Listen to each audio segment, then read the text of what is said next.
श्री स्वामी समर्थ. मागच्या व्हिडिओमध्ये आपण बघितले की महादेवाच्या पिंडीवरती अभिषेक कसा करावा. आज आपण अभिषेक केल्यानंतर जमा झालेले तीर्थ प्राशन करताना कोणता मंत्र म्हणायचा ते बघणार आहोत. आपल्याला या तीर्थाचे महत्त्व माहीत नसल्यामुळे आपण हे तीर्थ अभिषेक केल्यानंतर तुळशीला किंवा इतर झाडांना घालत असतो.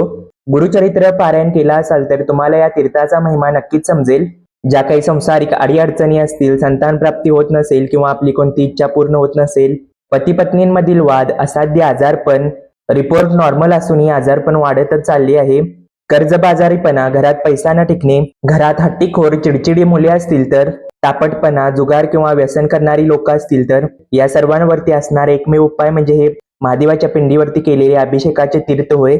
सर्व अभिषेक करून झाल्यानंतर अभिषेकाचे जे तीर्थ जमा होते ते आपल्या उजव्या हातामध्ये 1-2 पळी घ्यावे. त्यानंतर अकाल मृत्यू हरणम सर्व व्याधी विनाशनम श्री उमा महेश्वर पादोदकम तीर्थ जठरे धारयाम्यहम शिरसा धारयाम्यहम असे म्हणून ते तीर्थ आपण स्वतः व घरातल्या सर्वांनी प्राशन करावे. त्यानंतर उरलेल्या तीर्थाचा हात आपल्या उजव्या डोळ्याला डाव्या डोळ्याला लावून आपल्या डोक्याला पुसून घ्यावे.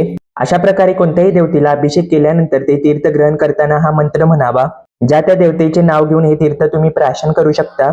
आणि सर्व देवतांवर जर मिळून अभिषेक केला असाल तर अकाल मृत्यू हरणम सर्व व्याधी विनाशनम सर्व देवता पादोदकम तीर्थ जठरे धारयाम्यहम शिरसा धारयाम्यहम असे म्हणून ते तीर्थ प्राशन करावे. श्री स्वामी समर्थ.